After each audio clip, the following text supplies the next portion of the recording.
Great. Well, welcome everybody. Thank you for joining. At Facebook, we've been working on building up tooling and methodology for forecasting at scale. Today, we have 4 talks for you related to this topic.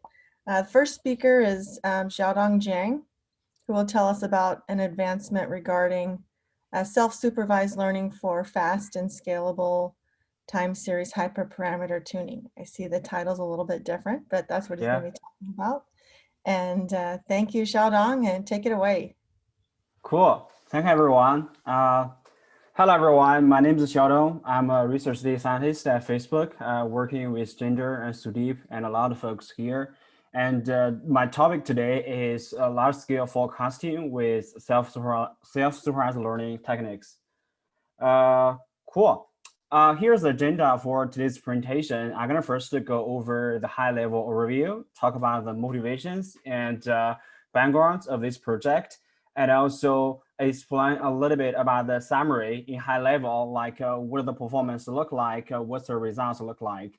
And then we will go over into more details on 2 specific applications of these methods, model selection and hyperparameter tuning. So we'll look at the details of the model and how it works. So the third part is application and results for the previous 2 techniques for model selection and hyperparameter tuning, and let's see how we can apply those techniques into real world applications. And then I will go over some future directions and also some acknowledgement to my collaborators. Cool. Overview.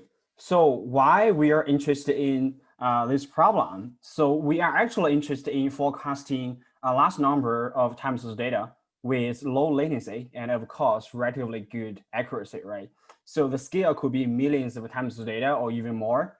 And exhaustive model selection and hyperparameter tuning is definitely a way to go. But if you think about the computational time, it's not feasible for that large number of time series data. And the latency is not very good as well, right? So instead, inspired by some recent advancements for meta-learning and self-supervised learning, we were thinking about, can we train a learner or can we train a model to predict the best model and parameters for any given data, right? Think about if you have a time series data comes in, you look at the probabilities or the statistics of the time series data, and can we train a model to predict the best model and parameters instead of exhaustive tuning and model selection, right? And so basically, the idea here is we are interested in extract the signals from the raw data, and the signals here are represented by the time series features. So some features like mean, variance, entropy, length, strength of seasonality, etc. I guess we have 40 each features, and we fit the models to build the relationship between features and best model and best parameters for specific individual forecasting models. That's a motivation and background, right? So continued as the overview. So in short, we propose a self-supervised learning framework denoted as SSL on forecasting, model selection, and hyperparameter tuning for extremely large collection of time series data. And in terms of the 2 goals, one is model selection, one is hyperparameter tuning. For model selection, it provides an accurate forecast compared with a predefined model. We see a 9% increase in terms of accuracy and less runtime, reduce the runtime by over 70%. And for hyperparameter tuning, it provides a much faster solution while maintaining a relatively good accuracy. We're gonna look at the statistics later. So in short, it's a game changer for forecasting at scale. All right, here's the overview. And then let's look at the model selection first, right? How model selection works with self-supervised learning techniques. Here's the workflow to demonstrate how it works, right? We have 3 steps in high level. The green part is actually the offline training data collection. We'll look at more details. The second part is train a meta learner or self-supervised learner. And then the last step is online part. We make inference for any new time series data, right? So let's look at the first part. we do have lots of data set within Facebook as a metrics or time series data.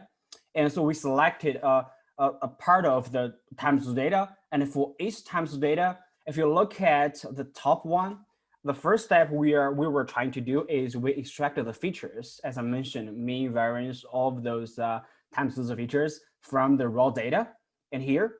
And then on the other hand, for each individual model, here I give you 6 models as example, right? But you can also add more models to this framework. For example, we have perfect model, ARIMA, SARIMA, all of those models. And for each time series data, we actually run exhaustive hyperparameter tuning with the default search space. We do have search space for each model in our code base. And then for each model and data combination, we identified the best model.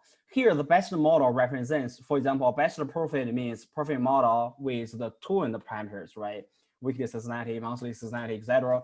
And ARIMA, SARIMA, the similar properties. We do identify the best models for each model and data combination. And then we can compare those models, right, offline, and we say, hey, the best model, let's say, is theta model in this case, right? And now we prepared the training data for our learner. So the training data, the input or the predictor or the X here is the time series features. It's a fixed length of a vector for each time series data. And then we have the label. The label is actually the name of the model. For example, right here is a theta model, let's say. And now the problem we were trying to solve is, can we train a model to predict the best model directly from the time series feature, right? It's actually a multi-label classification problem. So essentially, we train a classifier still offline, and because given a large number of times data, the classifier is working pretty well. And then after we train the model, we have pre-trained the binary model, right? In this case, and for any online inference, for example, let's say we have a new times data comes in, and I can extract the same feature to prepare the predictors for the new times data, right? And given the feature, we can fit the feature into the trained classifier and then make the prediction, right? For example, there's a new times data, and after our prediction, we say, hey, the best model is perfect. So that's basically the high-level idea about how did we leverage the self-supervised learning or the meta-learning techniques in this case to do model selection. And in short, the input is time series features, the output is the best model. And then let's look at the performance, right? How this framework works empirically with training data or with the data internally at Facebook, right? So we compared 2 dimensions. The first one is we compared with exhaustive model selection method. You can think about it as random search, grid search, or even Bayesian optimal search. Those methods with 6 candidate models we saw in previous slides, the computing time and the resources are decreased by 83% from our empirical evaluation, right? Think about those individual models. If you exhaustively tune those models and then compare those models, say, hey, perfect is the best model. Instead, you can also use our learner to tell you, hey, perfect is the model, right? We can compare the resources. And now you must be wondering, all right, it says, computing and resources, how are the performance in terms of accuracy? So we compared with using a pre-selected model. For example, that means we are using our learner versus you always go with perfect. You always go with SARIMA or ARIMA or STLF, etc., right? Individual models. And let's see how it works, compare the performance, right? And in terms of computing time and resources, we almost use the same thing because you don't do any model selection. You just believe, hey, I always go with those individual model, right? And we presented the MAPE to compare the performance of the SSL, our method, versus any other individual model. In this case, we compared 6 individual models, right? And we compare the training set and also the test set performance. And the highlighted numbers is actually the delta of our method are better than the other best models, right? For example, in this case, Perfect works better than any other individual models, right? And then from training set, we see a 22% improvement in terms of MAPE compared with the best model, that is Perfect, right? And then in the test set, we saw about 9% or 8.5% improvement compared with the second best model, right? Versus our self-supervised learning model. So that works. Saves a lot of computing time and resources, and also had a pretty good performance compared with the always pre-identified model. Right? So that's a model selection part. And also look at hyperparameter tuning part. So from previous slides, we know, hey, we can select the best model from the features. But again, after you determine the model, you have to do the parameter tuning, right? You have no idea what other parameters are needed for a certain model, and then you still run exhaustive tuning. And now we were trying to answer the question, hey, instead of forecast or instead of predict the best models from the features, can we actually predict the parameters from the features given a model, right? So because different model has different type of parameters. So the answer is yes, right? We also did a lot of experiment to explore how it works. Again, let's look at the architecture first. Still 3 steps: offline training data collection and train a learner, and then make inference online, right? So, but the difference here compared with the model selection part is, as I mentioned before, that's model dependent, right? That's model specific. That is, in the first step, for each model, we have to train or tune the parameters for a given time series data. And then again, we have time series features. And for the model and data combination, we identified the best hyperparameters. For example, if you have 6 parameters, we know what are the values of those 6 parameters, right? And now the learner is a little bit different. The previous learner is actually a very simple classifier, but now the learner is actually a multitask neural network. So the reason here is if you work with those individual models before, you realize some parameters are continuous, some parameters are categorical, right?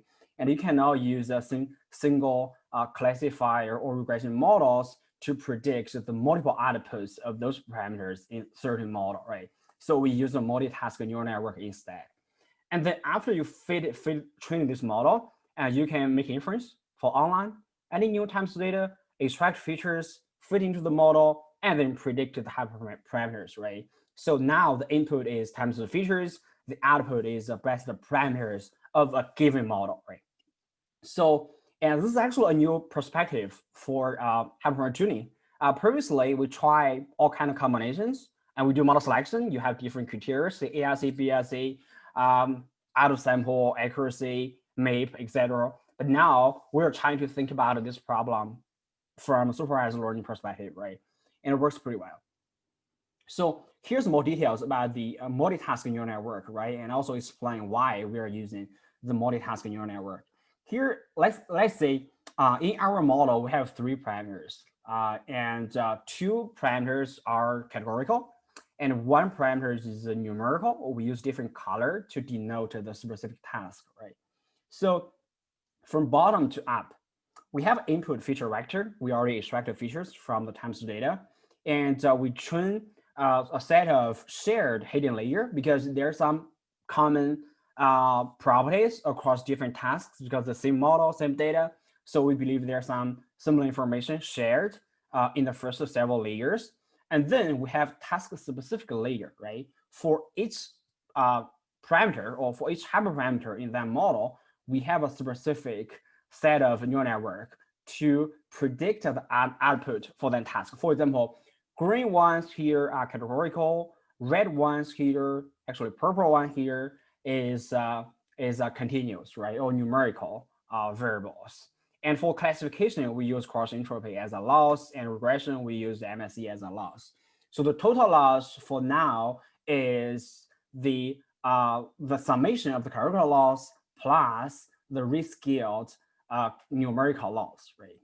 And scale is used to balance, between two types of the parameters here, right?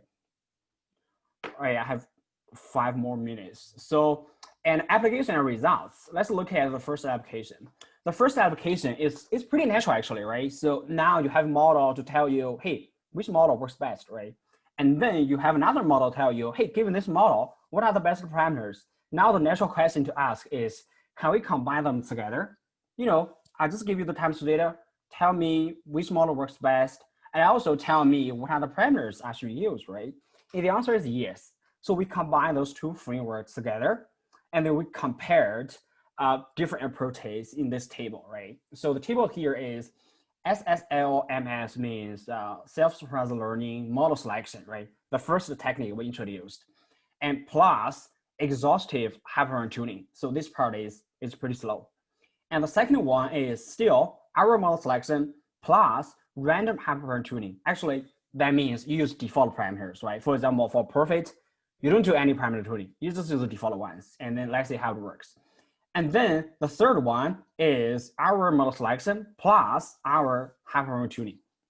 So it's easy to tell the first approach works best because it uses the most resources and computing time, right? You try exhaustively of different combinations of parameters, and they would report the performance in terms of the MAP, in terms of MAP, right? Average MAP and also median of the MAP, and also runtime. And also we also compared our approach versus those two, and you can tell this approach actually works pretty well. It's a little bit worse than the ideal version in the first line, but it's much better than you didn't do any parameter tuning, right? You just pick up the best model and then you use the default version. So, and we also have the comparison of the runtime. And in terms of the runtime, the third one is actually also pretty good, right? So basically, this is a trade-off between the accuracy and runtime. And if we combine the model selection and hyperparameter tuning together, it gives you a pretty good results. The second application is about ensemble model. So ensemble model was really popular. And I know a lot of people are using ensemble model to try to get a better performance from different individual models, right? And our idea is like, hey, when you do ensemble, you still need to tune each individual models, right? So instead of exhaustive tuning, can you use our model selection techniques to help you, and also parameter hyperparameter tuning techniques to help you identify the best parameters for each individual model, and then you ensemble them together, right? Let's say we are using median ensemble, or pick up the median value out of those 6 models, for example, in this case, right? And we also provided some statistics comparison, and it works pretty well. Again, the first one, ensemble plus exhaustive hyperparameter tuning, of course, works very good because you try all kind of combinations. But if you look at the bottom one, ensemble plus SLL hyperparameter tuning techniques, our own hyperparameter tuning techniques, the performance is a little bit worse than the ideal version. But if you look at the runtime, it's much, much faster, right? Still a trade-off. And we also prove, hey, we can safely combine hyperparameter tuning techniques with self-supervised learning plus ensemble techniques. Just a, so that's 2 minutes morning. Cool, 2 minutes. We are run out of time, right? Future directions. I listed 4 future directions. The one we just did a little bit exploration, combine model selection and hyperparameter tuning, but we still have 2 models, right? And the next step is, can we combine those 2 models into one model? And then how self-supervised learning integrate with ensemble model. We also did a little bit about exploration, and they extend to other time series domains, such as anomaly detection, right? Can we have a fast forecast as a baseline and do anomaly detection based on that? And also, how can we enable easier productionization? And then acknowledgement, I want to highlight the contributors. I want to thank all the contributors, especially Pei, who was my former intern at Facebook, and she's now finishing her PhD in Department of Statistics at Purdue University, and also all other collaborators, Ginger, Nicolai, Johnner, Peng, and Yang, for all the inspiring discussion, conversation, and contributions, right? And I'm ready for any questions.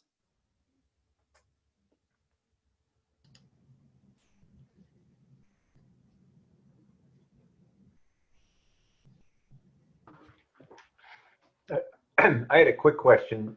This is Chris Fry. Just a couple pages back where you had the ensemble results. Yeah, this one here. In the yellow row at the bottom there, is that supposed to be 20 or 120 for the running time? I'm just trying to understand how much. Oh, that's under 20. Yeah, that's a typo. Six times 20. Yes, of course. Yeah. Okay, great. Yeah, thank you. Sorry about that. Good catch. Good catch. Thank you. He was paying attention. Data scientists can't do math. My bad. There's a question coming in the chat. How many data points did you use for your classifier for model selection and for the multitask? This is actually a very good question. So, because due to the limited time, I didn't put a lot of other contents here. We actually trained the model with about 2,000 of time series data, internally and externally. We combine them together. And the interesting find here is we actually don't need a lot of time series data, right? And we gradually increase the number of training sets, and then we identified after, I guess, 1,200 time series data, and the performance is very stable afterwards. So the message here is you don't need a very huge training set to train the learner. And from our empirical evaluation, about 1,200 or something like that, probably 1,000 to 2,000 is good enough. So you don't need a super large training set from our empirical evaluation. Yeah, but this is a very good question.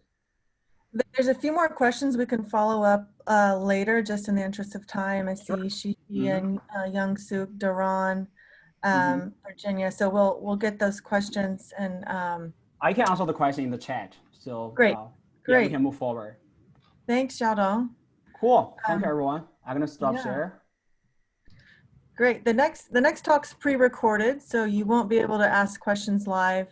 But again, feel free to ask your questions in the chat, and then we will follow up later.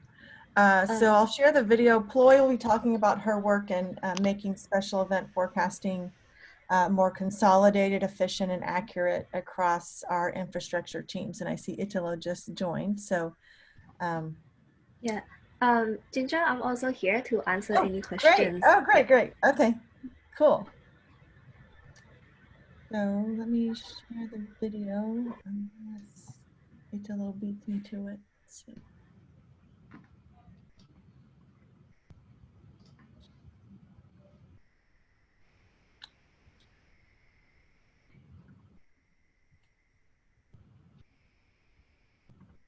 Okay, let's see. Sorry, just give me a second here.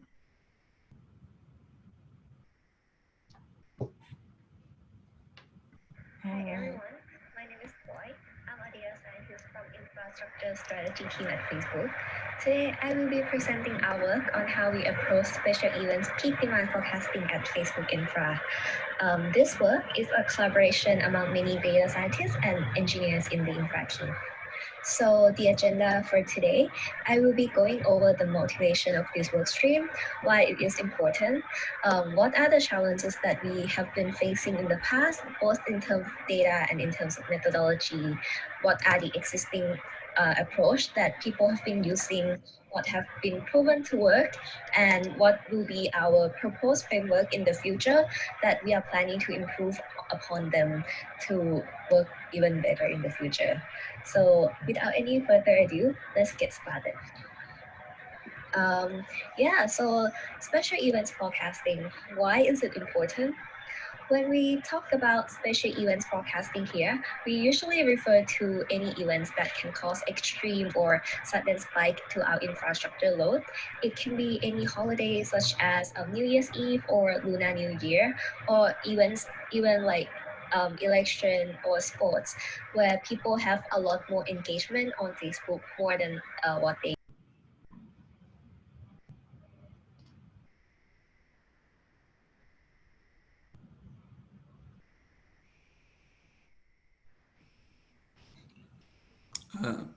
Sorry, Ginger, I think because you muted, we can't hear the presentation anymore. For every hour, for every time zone, when each time zone hits Let me go back a little bit. Sorry about that. And can you switch to full screen? And Italo, Yeah. can you mute your Yes. mic, please? You'll see that there's a lot of incoming traffic on New Year's Eve. So this is a plot from one of our infra services during New Year's Eve. And you can see that for every hour, for every time zone, when each time zone hits midnight, Facebook received some spike. And the spike is bigger in one time zone more than others. But throughout the day, our biggest spike is 7 times more than the usual traffic. And you can see that each spike only lasted a few minutes, but it was very extreme. On normal days, Facebook infra usually have some extra capacity to take care of any sudden spike, but usually we never, or we don't generally provision for 7 times more capacity on the normal days, right? So this is why we need to have special event forecasting workstream to help us anticipate major peak like this and be able to forecast the biggest peak during the day correctly. So this is to make sure that our user will still have great experience using Facebook even though the demand is really high. Another point is that Facebook infrastructure consists of many components that depend or interconnected with each other. We don't want our service to have to be low on supply, because if one service fails, it can cause cascading failures to other underlying systems as well. Another point that I would like to make before we proceed to the methodology is that, there's a computational cost to inaccurate forecast. And what I mean by that is that sometimes people can argue that peak forecasting does not have to be accurate because we can always add more computational resources to the problem. While this is true to some extent, there's always a trade-off between resources and user experience, right? If we were able to take a super conservative approach where we assign extra capacity to all infra services at Facebook without forecasting, we would run out of the machines to provision. We also won't know which services will get more load than others, so we won't be able to prioritize which service should be give them extra capacity more. Basically the forecasting is just to help us make the most use out of the resources available. And we don't have infinite resources, even though we can buy more resources. But let's say if we over provision some capacity to some service, right? What will we do after that? If we buy more machine and it's not going to be used, that's entirely a waste of resource. Also, as a data scientist or forecaster, we should also keep in mind that whenever we deliver a forecast for a special event like this, the engineers or the people who consume our forecast will usually add some extra headroom on top of our forecasting result. So in case when the actual traffic is higher than what we predict, we don't run out of capacity easily. So let's say if you're under predicting not by a lot, your service will still be safe. But let's say if you're already over predicting by some margin, right, you will end up actually using even more resource than you predict.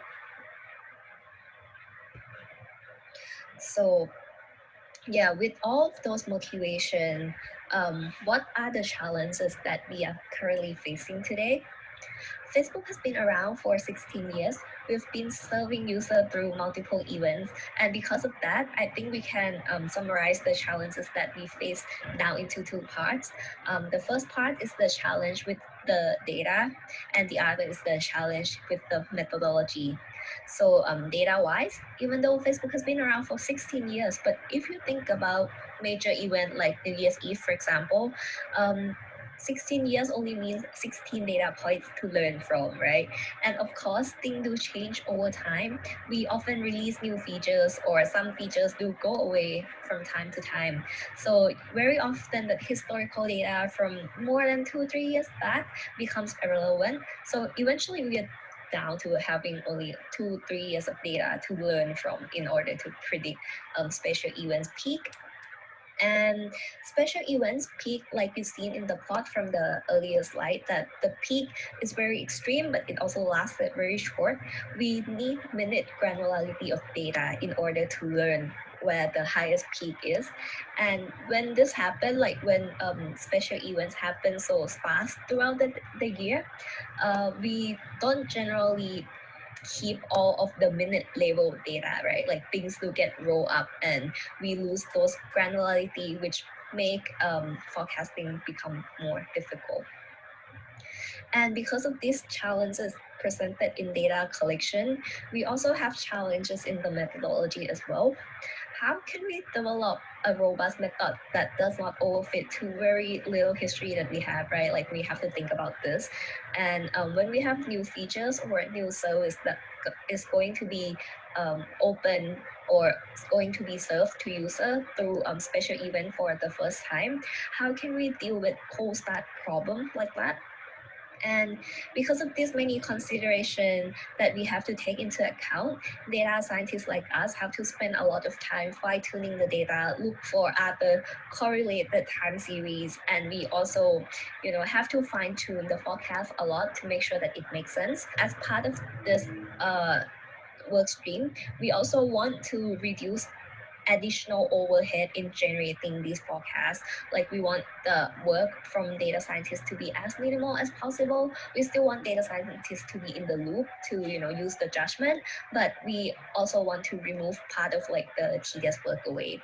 And yeah, additionally, as I mentioned earlier, that Facebook infra have strong dependency on each other. Sometimes downstream services use the forecast from upstream as their input for their capacity planning. So another challenge is that, let's say if the upstream forecast becomes inaccurate, then it also affects the downstream forecast as well.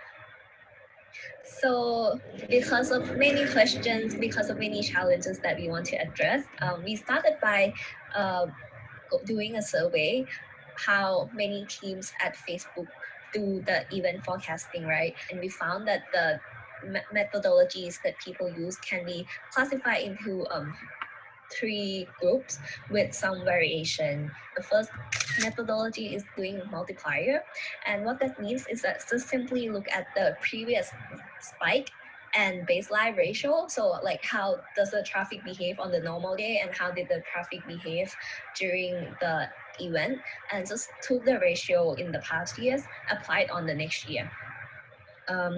The second methodology that we saw is using additive regression model, or sometimes our Prophet library.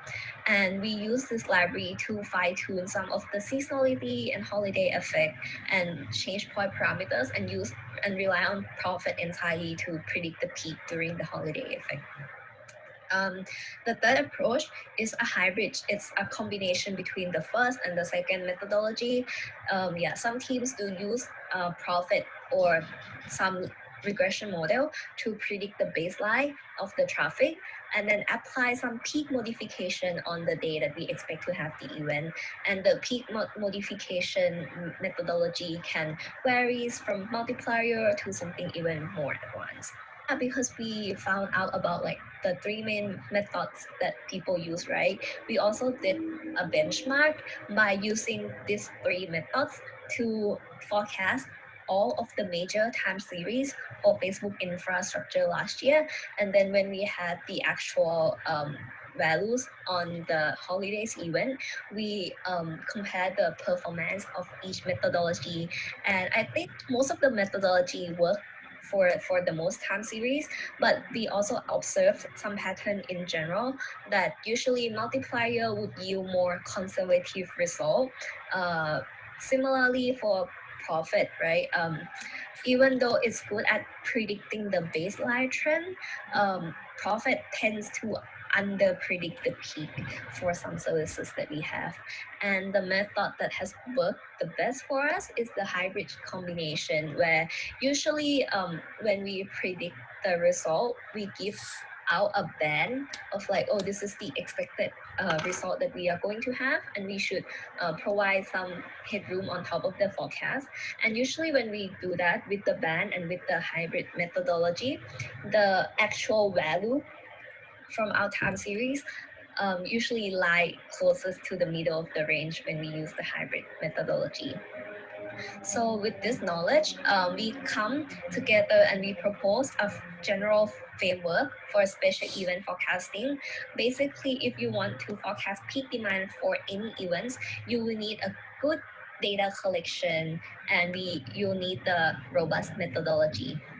Right. So for the data collection, as we know that we lack data, so we have to do something to collect more data points and allow us to learn from other peaks to help us predict the rare peak even better. For the methodology, we also decided to implement two variations of the hybrid model that we mentioned earlier, which I'm going to talk about more in details about what the variation of each methodology means. But yeah, first, the proposed solution for our data collection is that as an immediate solution, right, we manually save our data for the baseline importance events for all of the time series that we need. And then next steps, we are deploying an automation to save the data for us as well.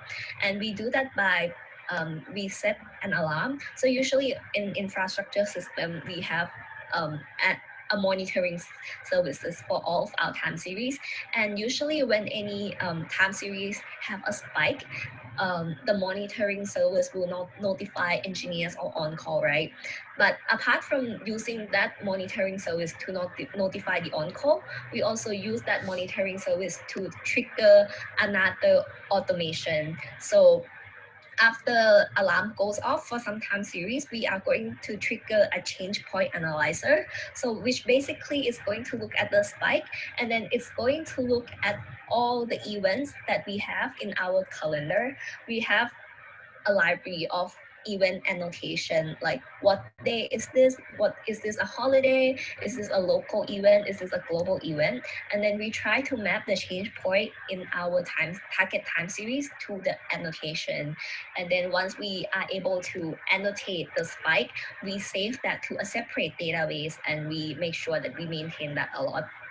And because of this, we are able to save data for even like non-major events, right? Like smaller peaks, but we are able to get a lot more data points than we used to do with the manual method. And we also get the annotation for free. So this way we are able to learn from smaller peaks to help predict the bigger peaks in the future as well. And yeah, moving on to the methodology pillar, we have two implementation of the hybrid model. The first methodology we do is a method for univariate forecast. It's good for predicting time series that only driven by a single factor. For Facebook infrastructure context, we use it for like user-facing products where the traffic is only driven by user organic engagement, such as number of videos that people upload, number of messages sent, or number of active people on the platform. So this methodology is divided into two parts. First is the baseline forecast, where we forecast the baseline organic trend and seasonality effect of the baseline time series to the event date, and then we calculate the multiplier from previous year and then apply the multiplier on top of our baseline. We have different ways of calculating the multiplier, but usually we look at the ratio between 4 weeks before the events, 3 weeks before the event.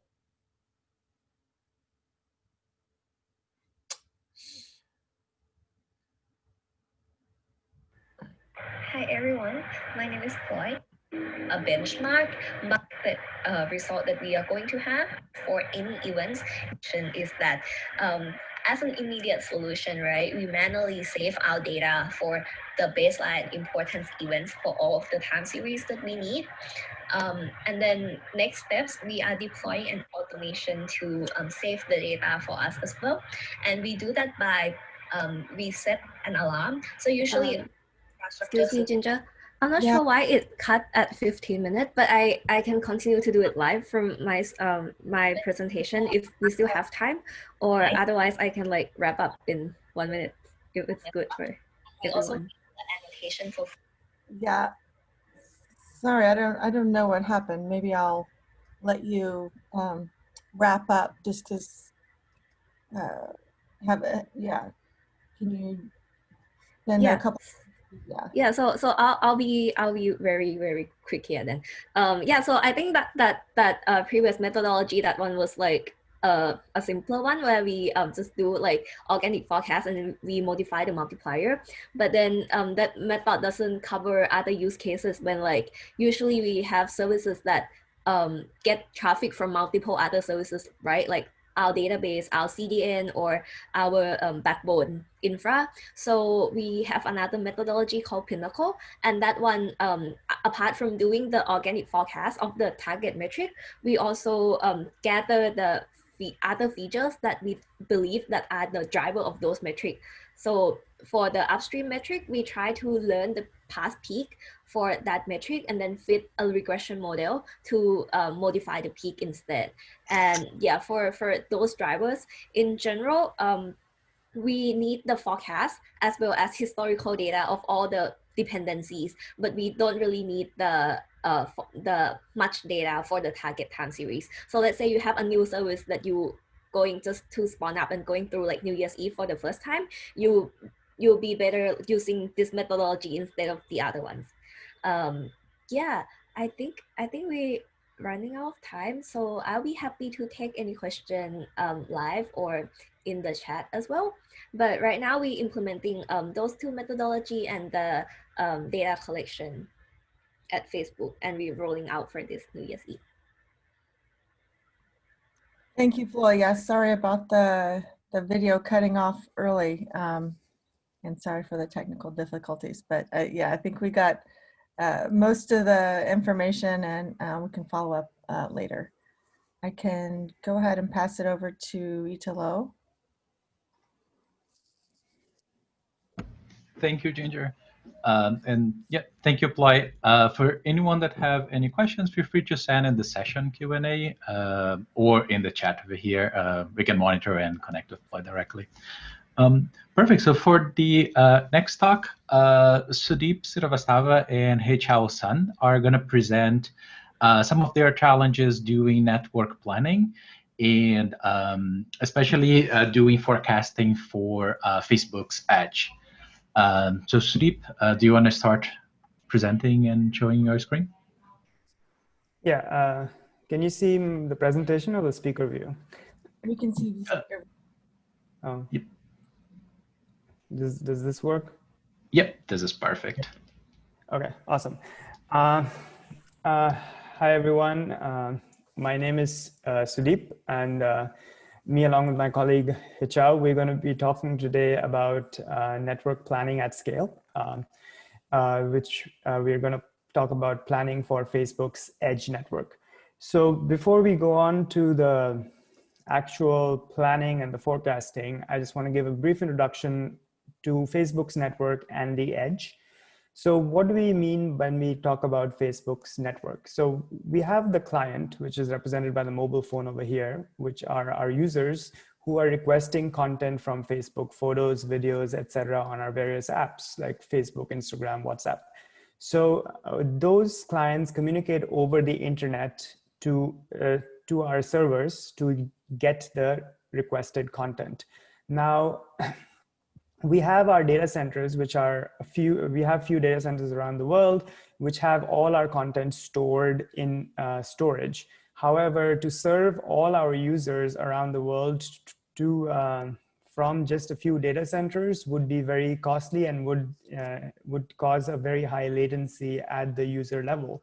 So what we do is the user actually can then interact directly with, not directly with the data center, but instead with what is called as the edge of the network, which is represented here in blue, which then interacts with the data center. So with this scenario, we can actually improve the user experience for our customers.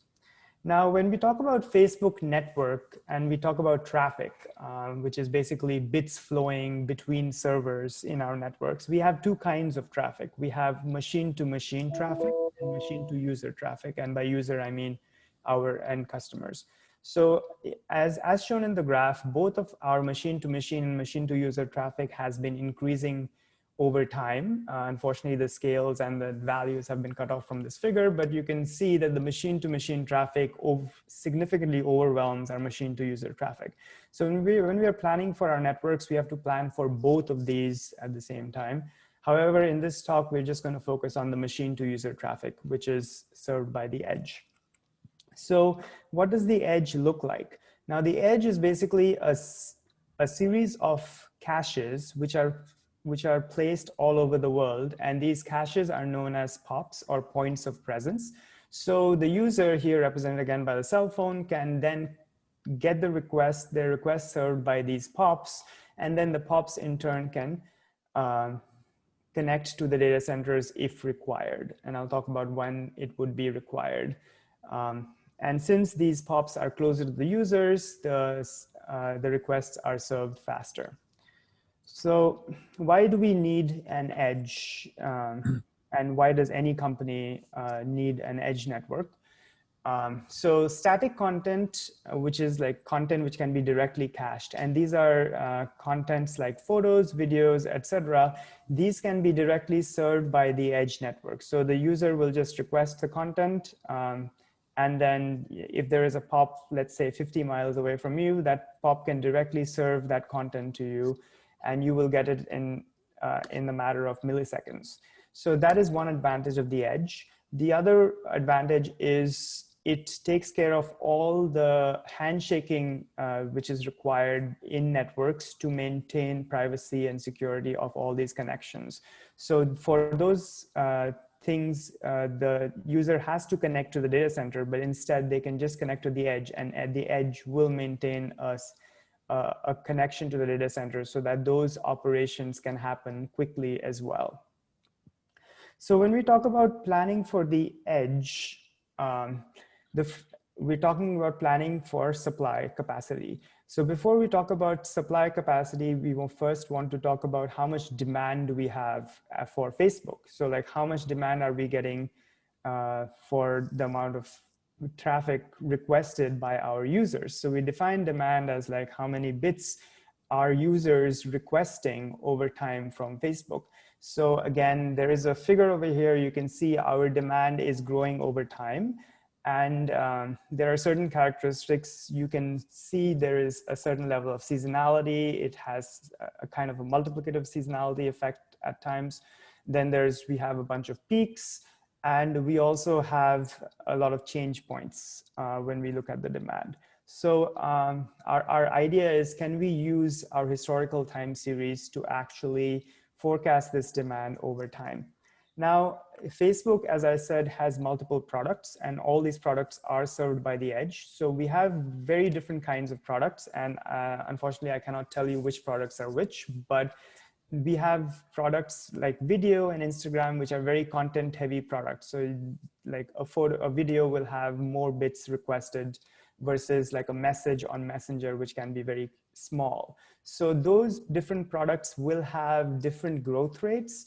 And you can see here we have different products. Some products are really ramping up faster in history. Some of them are growing steadily. So we want to forecast these products separately because we think that we can get a bit more accuracy if we get a product level forecast. Now I'm going to hand it off to Hechao, who's going to talk about the actual methods we've tried out for our forecasting. Cool, thanks for the introduction, Steve. So hi everyone, I'm Hechao. So I'm going to talk about the methodology part of our forecast. So the model we are using comes from Profit, which is a Facebook software package used for forecasting. And what it does is essentially it's doing a trend and seasonality model, and you can specify the growth pattern here as I show in the plot. We have two growth patterns. One is the linear growth or the logistic growth. While you are using the logistic growth, we have to specify what will be the maximum or upper bound or capacity we're going to reach here. And also this Profit package is actually providing a lot of flexibility that you can specify holidays, you can specify change point. We can also tune the hyperparameter, so we can tune how much, what is the amplitude, magnitude of the seasonality and what kind of seasonality, whether a weekly seasonality, monthly seasonality, or yearly seasonality. So there are a lot of hyperparameters we can tune using Prophet. So next slide, please. And when we actually do the forecasting, so in order to select those hyperparameters, as I mentioned in the previous slide, we need to do some back testing. So in our current model, basically we use, I think we are using some kind of 60 or 90 days back testing to select a hyperparameter, best hyperparameter. And there are definitely different types of back testing we can do. Like it can be a simple back testing, or it can be a rolling window or expanding window back testing. And also there are a list of different metrics we can choose to do the back testing. As you can see from the plot here, the red one is the actual observed value, and the other three is the forecast with the upper bound and lower bound. We can see the actual observation is pretty noisy compared to the forecast, because we can see the peaks, spikes, and sometimes there will be change point, as you see in the later stage here.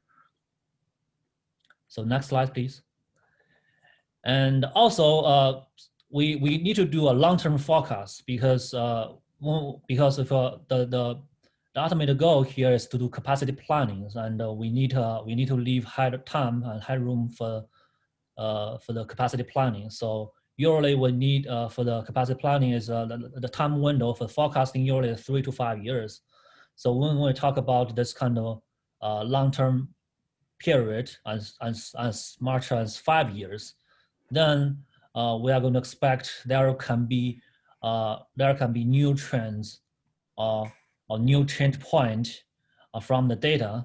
So what the plot shows here is it's a hypothetical. I think it's a hypothetical extreme example that how much changes we're going to expect if there is some new changes with newer data.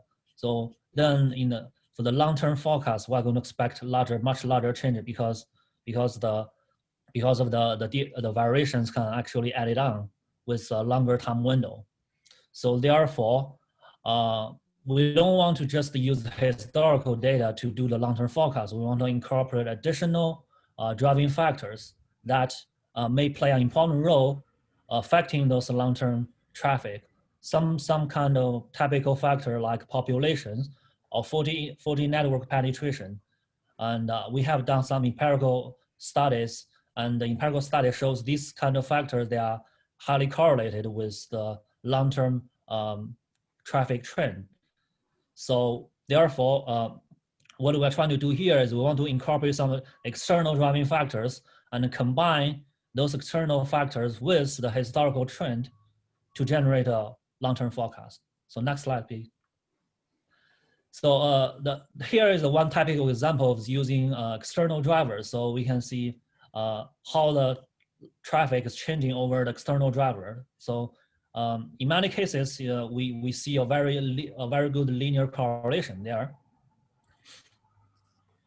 So once we have the data for the external driver, and we have the projected external driver value in the next few years, then we can make a long-term forecast using external drivers, and then we can combine those long-term forecasts with the short-term forecast generated by the time series model or Prophet models. So next slide, please. So basically, this is a typical forecast we're generating using the logistic growth model from Prophet. And when we actually do the forecast, we want to generate a forecast split by country and product.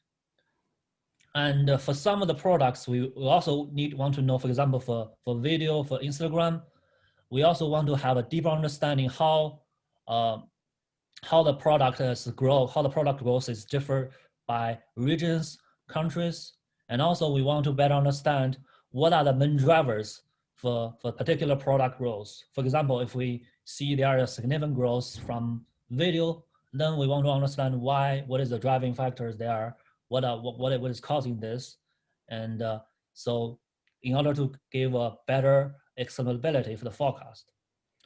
Also, I want to point out the prediction intervals are important, and you'll see from the plot. So I think by default, Prophet is generating some prediction intervals. But so currently we are also seeking if there are alternatives ways we can generate intervals so that it can better capture the volatility in the historical data. And also we can try to find new ways to generate predicted intervals that can take into account of some external input from the user. So next slide, please.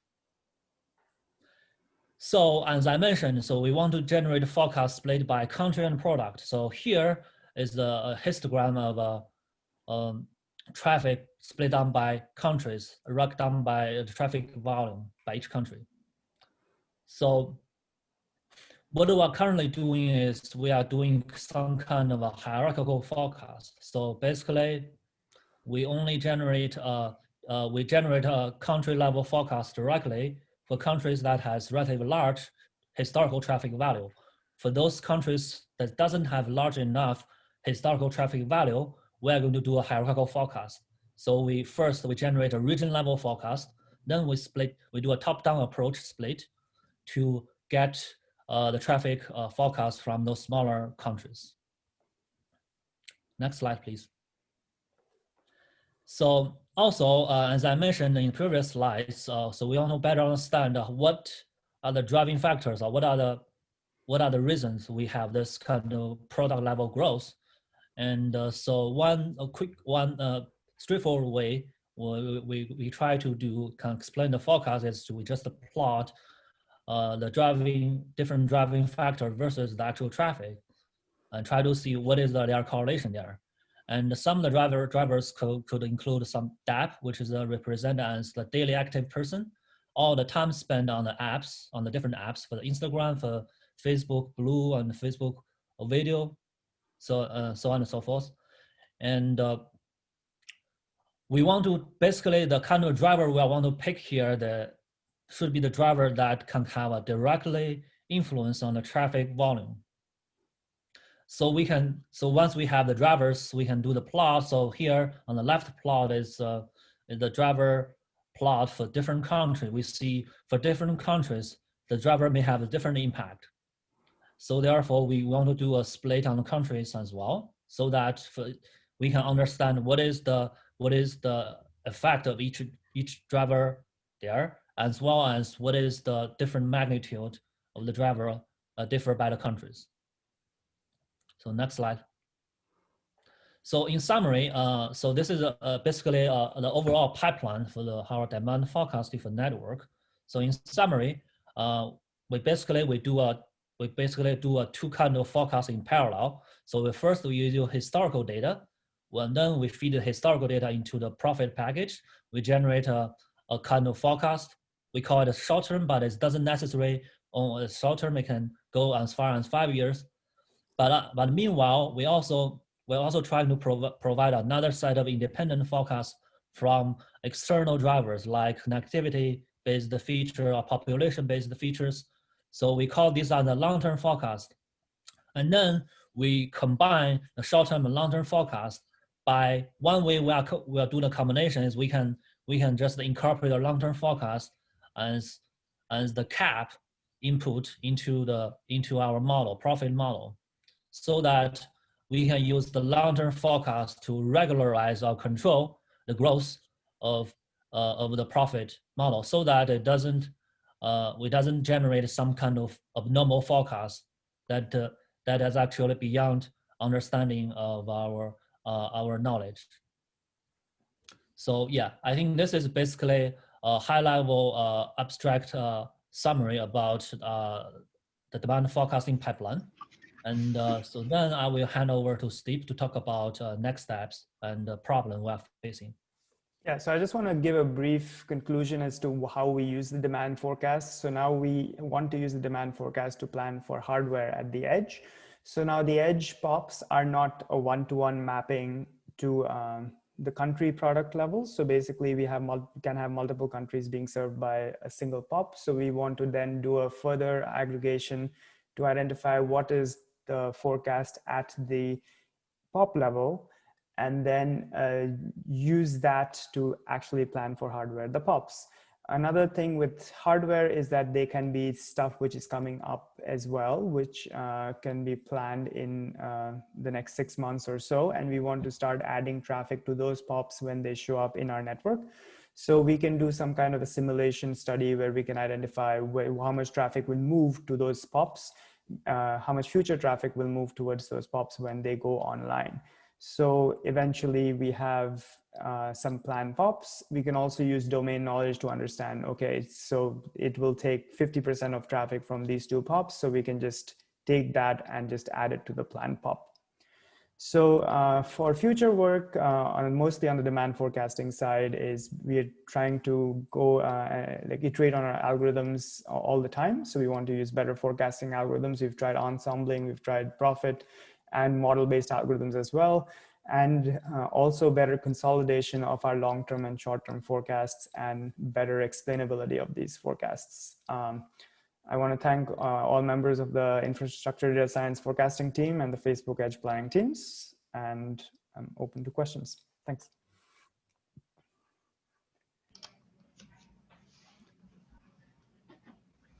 Thank you, Sudeep. Does anyone have any live questions? So there is one question in the Q&A, and maybe we can move on to the next presentation. But Bahman is asking if you could clarify the time granularity and horizon when you refer to short-term and long-term forecast. So I think that really depends on our applications. For some applications, a short-term forecast would be 6 months and a long-term would be 5 years. For other applications, a short-term might be 2 weeks and a long-term might be 1 year. And the same forecast is trying to serve both purposes. But for this particular application, we kind of think of short-term as 1 to 2 years and long-term as 5 years. Perfect. Thank you again, Sudeep and Heychao. And we can move on to the last but not least presentation for our session. And Oscar is going to present about NeuroProfit, a scalable and extensible time series forecasting package. Oscar, feel free to get to present your screen. Thank you, Italo. All right. Can you guys see my screen? Yes. Wonderful. Hi all, thank you so much for having me today. And I would like to present to you today the NeuroProfit, which is an extendable and scalable forecasting package written in PyTorch. I'm Oscar. I am doing a PhD at Stanford University, and previously I've worked at some AI startups, so my background is more in deep learning.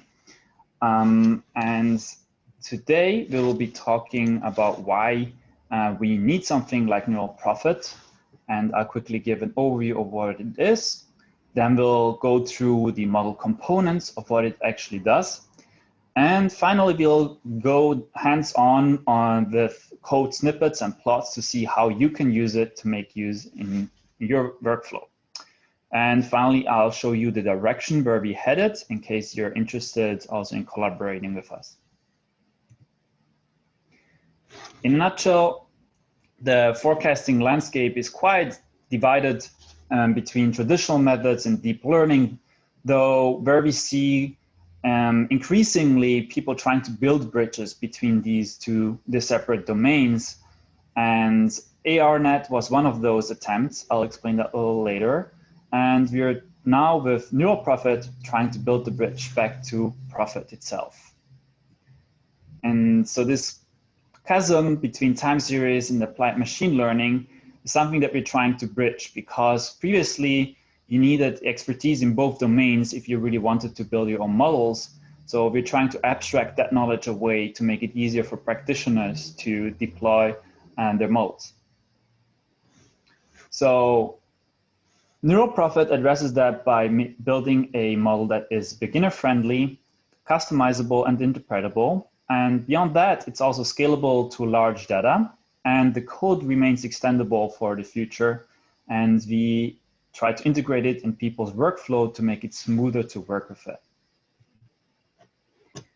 So one of the things that we thought of is, what if we could make typical tasks as simple one-liners, like adding more data or features or modeling blocks or explaining the model or visualizing it.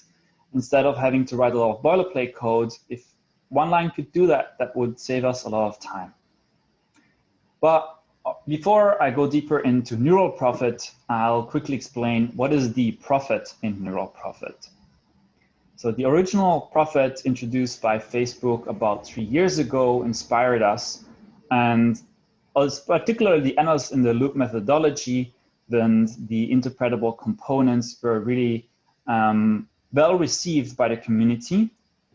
And this is something we're trying to emulate with Neural Prophet again. Well, the components that Prophet actually has are trend, seasonality, events, and regressors. I'll explain a bit more about these later in the presentation. But why do we need Neural Prophet? Well, Prophet is an amazing package which is built on Stan, and we thought there is a need to build it instead on PyTorch and start it from scratch, and borrow more of the ideas behind Prophet. This makes our model extensible, so the code can be easily extended with new developments. And also it makes it more suitable for larger data sets, as we can extend the model to be more applicable for more complex kind of data. And one example of this is adding lagged input variables and deeper layers. But we didn't stop just looking at the model itself. We are also looking at everything that is around it, because our workflow with time series, at least in our personal time, we found it can be very time consuming. So we are trying to make that less time consuming with the model too. In particular, the model has these components, which are essentially the same as the original Prophet ones, with the addition of autoregression and covariates. And I'll quickly fly over these, and we can come back later to these if there are questions and Q&A. The trend is modeled as piecewise linear or as a logistic growth. And seasonality is modeled by Fourier terms. So both of these types map to a linear vector that we can learn. Events and holidays can either be added automatically for a given country or by a user in their own format. And future known regressors, such as the temperature, which we might have a forecast for, can also be correlated to the future forecast. And also, if we have correlated covariates, we can add these, and also the time series itself as an ARNet. So I'll quickly recap what the ARNet is. For those who are not familiar with it, it is, in essence, a neural network that is modeled for autoregressive time series. In its basic form, it's simply a linear layer that is interpretable, and it can be seamlessly extended to nonlinear layers to make the modeling ability much stronger. This allows us to then apply some tricks from traditional neural networks, like regularization. So we've developed a regularization method which smartly enables us to fit to only the relevant lags. That means we can entirely skip estimating the AR process order. In practice, this looks like this.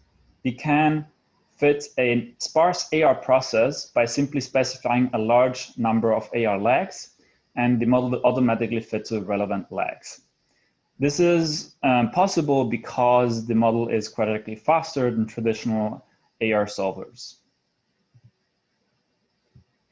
We don't sacrifice our precision, and we can even fit better to the actual underlying AR coefficients than the traditional AR implementations.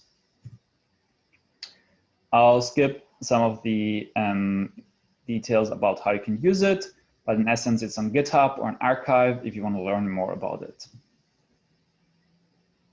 So let's have a hands-on look at how you can use Neural Prophet.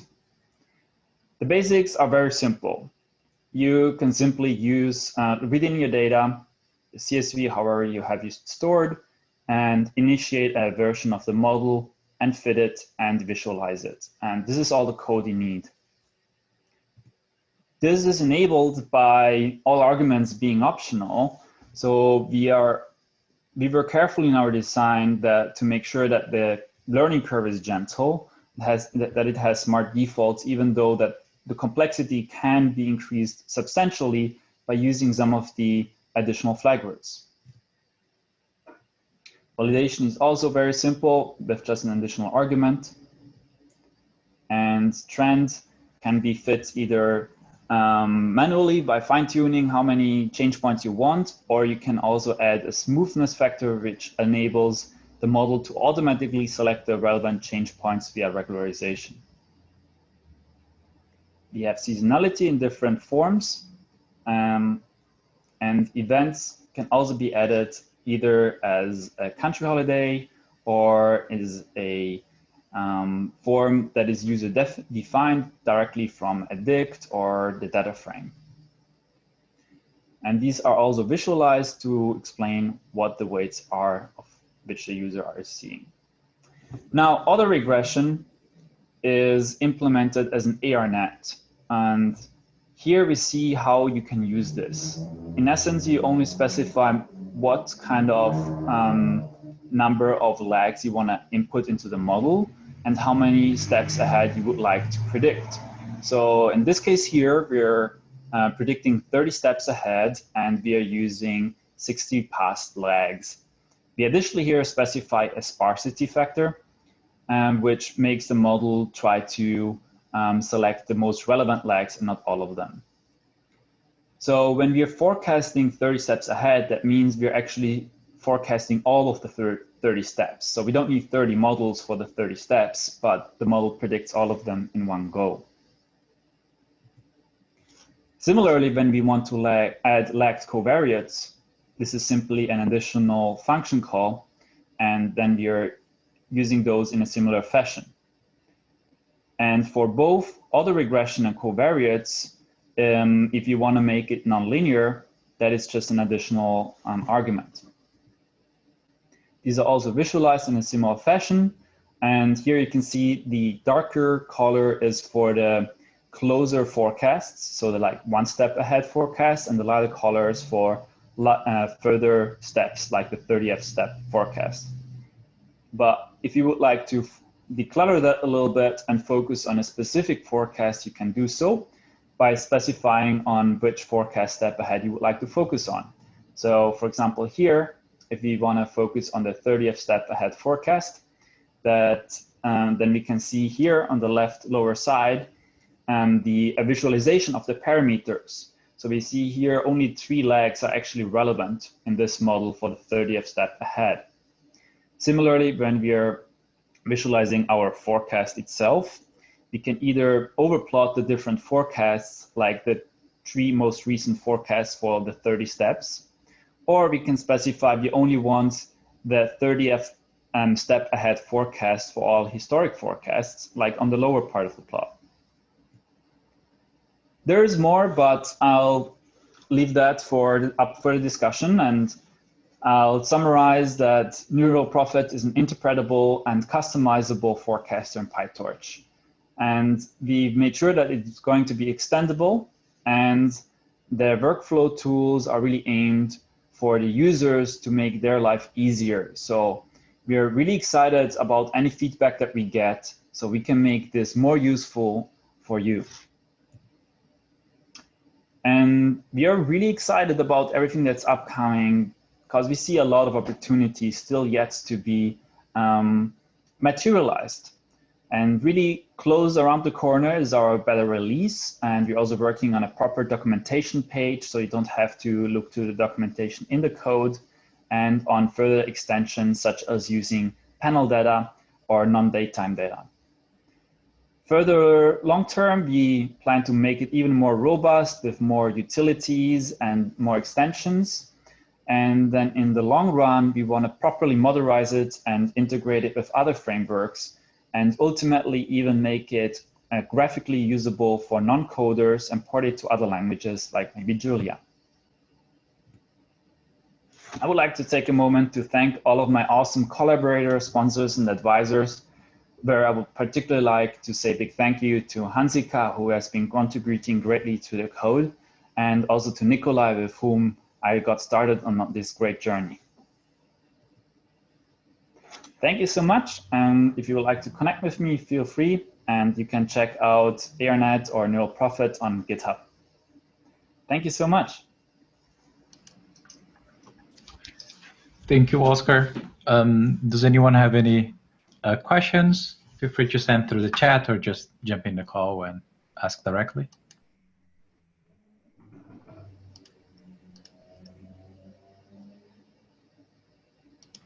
Okay, great. So let me thank again all of the presenters today, Shodan, Ploy, Hei Chao, and Sudeep, and Oscar for all of the amazing presentations. These are being recorded, so they're going to be available soon as well if someone has missed it.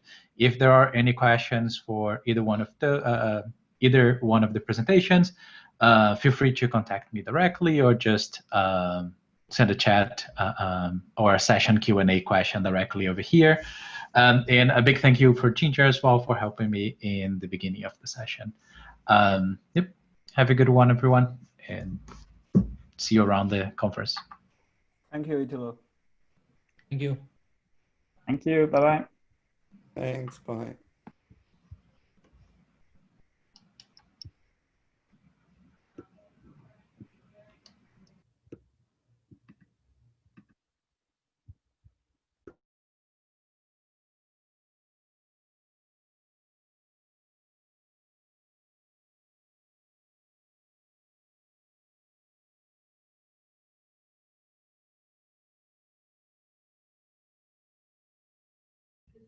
Hi, can I ask a question? Hi, this is Doron from Wix. This is very interesting. Thanks a lot. We've been using Prophet actually a lot, and we find it very, very good. I was wondering maybe you can give some thoughts on where do you see this model performing better where Prophet fails, if you have some intuition about that. Yeah, Prophet is really useful. And I guess it is kind of a superset. So in some areas, Prophet is still a little better for now, but it's also a superset because we're trying to expand it to other areas where Prophet currently is not focusing on, such as highly autoregressive time series. And so if you have, for example, a time series which is highly dependent on the previous steps, then Neural Prophet will be able to model that much better, as it has the ability to model such. And also the support for large numbers of lags makes it possible to work with like second level data or even more higher frequency data. Like you can easily add 1,000 lags to the model. Thanks a lot. And by the way, maybe a following question about that. Prophet does not have the option to do any type of cross learning from a parallel time series. Will Neural Prophet be able to do that, I guess? Yeah, this is a feature we haven't implemented yet, but it is pretty simple. As we are using mini-batch based gradient descent, we can simply add the additional time series to the same data set and then train the model as a global model for all time series. So that's what we're going to be adding next. Ultimately, we plan also to add more of a hierarchical model where some of the model parameters shared only for certain time series and others are reserved for each of the time series. But a global model shared across multiple time series is going to be implemented very soon. That's very cool. Thanks a lot. This was very inspiring. Thank you for your question.